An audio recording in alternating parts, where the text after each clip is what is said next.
Hello and welcome to another episode of Cards Unbarred. My name's Ryan, and in this video I'm going to teach you the 3 to 4 player trick-taking game Vivo, designed by Leo. The components of Vivo consists of 48 playing cards, numbered 1 through 12 in 4 suits, blue, red, yellow, and green. The game also comes with 15 song cards, 4 solo, 4 duet, 4 trio, and 3 quartet. And finally, the game comes with 4 player aid cards. When playing a 3-player game of Vivo, you will remove 1 suit numbered 1 through 12, as well as the 3 quartet song cards. When playing with 4 players, you will use all 4 suits numbered 1 through 12, and 3 copies of the solo, duet, trio, and quartet cards. In this video, we'll be setting up for a 4-player game, so we'll be using all components required for 4 players. To set up for a game of Vivo, first give each player a player aid card. Next, shuffle together the main playing card deck and deal 12 cards to each player. Players may look at the cards that were dealt to them, but make sure to keep them hidden from all other players.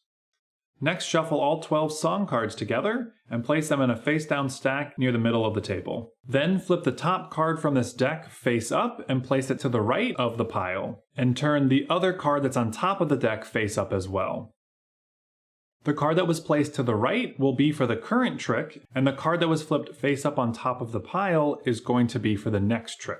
This will be explained in further detail during trick play. And lastly, select a start player. The start player is the person who has most recently sang a song, or you can determine randomly. Now that everything is set up, we are ready to begin trick play. Vivo is a trick-taking game that changes the rules on how you must or must not follow cards during trick play. And that's all determined by the song cards that are flipped face up. As we mentioned during setup, the card on the right is what's used for the current trick, and this is the rule that all players must follow if they want their card to be eligible to win. Knowing what comes next is important, but this one's not in play yet. That's going to be for the next trick. So if we say blue is the lead player, they're going to look at their hand, and they get to pick any one card from their hand that they want to play. Because right now, the rule is currently duet. What that means is, once all 4 cards have been played into the trick, there needs to be at least 2 colors present. Because there's no colors present right now, the start player can play any card they want. So just to start things off, let's have them play this 9 red. Then going to the red player, they have to either play a red card to still be one of the 2 suits, or they can play one of the other 3 suits to now create the second suit in the trick. So it's up to them what they'd want to do. Maybe they want to play this 10 blue. So now there are 2 colors present in the trick. This means that the 3rd and 4th player have to play a blue or a red card into the trick to make sure there are only 2 colors still present. So if we head over to the green player, looking at their hand, they do have red and blue cards, so they could choose to play either one, and maybe they go ahead with that 11 blue. And lastly, the yellow player, looking at their hand, they have quite a few options for blue or red, and seeing as the lowest card currently in the trick is a 9, they're going to be able to get away with this, which I'll explain here shortly, but they're going to go ahead and play that 8 red. So now that all cards have been played into the trick, there are 2 things we need to check for: who played the highest card and who played the lowest card. In this case, the suit does not matter as long as these suits were eligible for the current rule set. So there were needing to be 2 colors, there are 2 colors, so all cards are eligible to be the highest or lowest. And all you're doing is checking for the highest value and the lowest value. So in this case, the green player has the highest with the 11, and the yellow player has the lowest with the 8. The person who played the highest card takes their card they played and puts it face down in front of them and scores it as 2 points at the end of the round. The person who played the lowest card takes their card and puts it face up in front of them, and it's going to be worth its face value at the end of the round. So this is going to be worth 8 points for the yellow player. So really good for them to get away with that. The other cards that were played in the trick can just be discarded off to the side. They will not be used for the rest of this round, but you'll shuffle them back in for the following round. And now the player who played the lowest card in the trick will lead the next trick. In a situation where there's no low card played, then the person who played the highest card in the previous trick will lead the next trick. This can happen if multiple players do not play an eligible card. To start the next trick, you'll take the card from on top of the song pile, move it over to cover up the current one, and then flip the top card over again. So now this trick is solo, and we know the next trick after that is also going to be solo. So the way solo works is there can only be one suit in the trick. So the lead player, yellow, whatever they decide to play is what everyone else must play. And let's say they go ahead with the green 12. So we come to the blue player, looking at their hand. Now they do have green, so they must play that suit. Even if they were like, oh, well, maybe I'll just play off suit because I know I'm not going to have the highest card, I probably want the lowest. You still have to follow the rule if you can. So because they can legally play that same suit, they must do so. So maybe they'll go ahead and play that 2. And then we come to the red player, looking at their hand. They will go with this 5. And finally, the green player will go ahead and play the 1. So everyone was able to play the same suit, so they're all eligible to be a winning card. The highest played was the 12 by yellow, so they're going to take it face down as 2 points, and the lowest was a 1 by green, so they're going to take that as 1 point at the end of the round.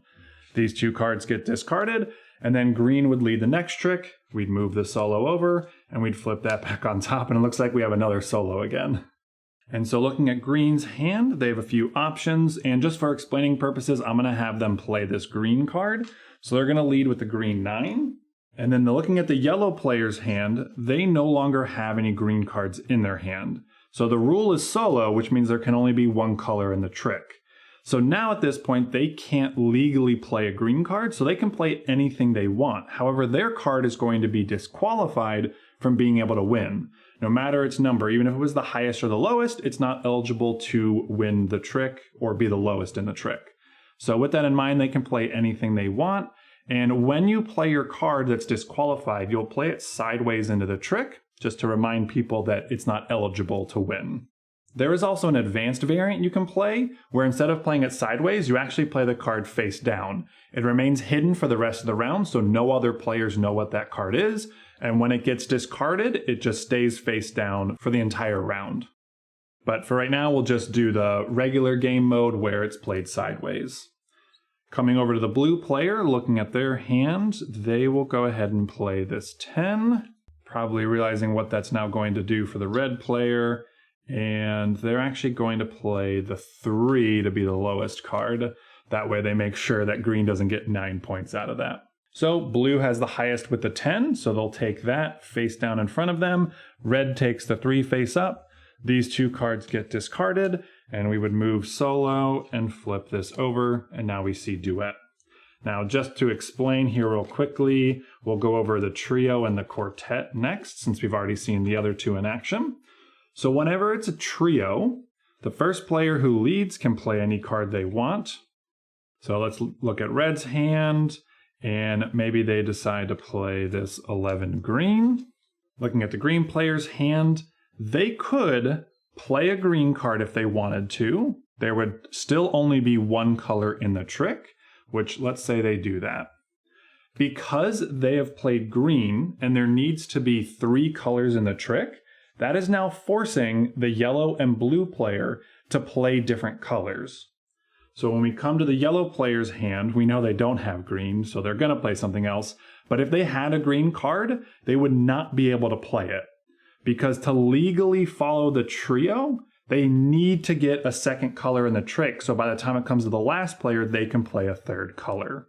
So looking at their hand, maybe they decide to go blue, which now means the blue player must play the red or yellow suit to make sure it's the 3rd suit. So maybe they go ahead and play that in there. Now to rewind that really quickly, if green decided to play a different color, then that's allowing the 3rd player to play one of these 2, because there's already 2 suits in there. If they played green, then the final player would have to put the 3rd color in the trick. And if yellow had played that, there's already 3 suits, which means the final player must play one of those 3 colors. And then the quartet is pretty straightforward. There needs to be all 4 colors in the trick. So if there were those three, then the blue player would have to play the red suit to make sure all four are in the trick. Now in this situation, whenever there's a tie, for both highest card or lowest card, the later one played would be winning. So in this case, there's two 11s. If it was a quartet, blue would be winning the higher value with the 9. And if these two players had 6s, then the yellow player would be winning and having the lower valued card. So they would take it face up as 6, and they would take theirs face down for 2. And to quickly explain, the quartet card does not exist in a 3-player game, so that will never take effect. But the trio in a 3-player game would essentially work the same as a quartet. There's only 3 players, there's only 3 cards in the trick, so all 3 suits need to be different. And thankfully, your player aid card references all of this really well. It actually does a pretty good job at explaining all of that. And there is an additional English player aid that you can print out that gives all of the information done pretty well. So I will put a link to the file for this if you want to download that. Either way, trick play will continue like this until all 12 tricks have been played, in which case the song deck will be empty and all players will be out of cards. All players will calculate all of their points. Any card that's face down is worth 2, any card that's face up is its face value. And you'll calculate that total score. You'll reshuffle the deck, deal out 12 cards to each player, reshuffle the song deck, flip the 2 cards face up, and play one more round. After 2 rounds, the player who has the highest score wins the game. And in the case of a tie, the winner is the player whose turn for the final trick comes later. Otherwise, that's everything you need to know to play Vivo. If you have any questions or comments, please leave them below, and I'll get to them as soon as I can. Thanks so much for watching.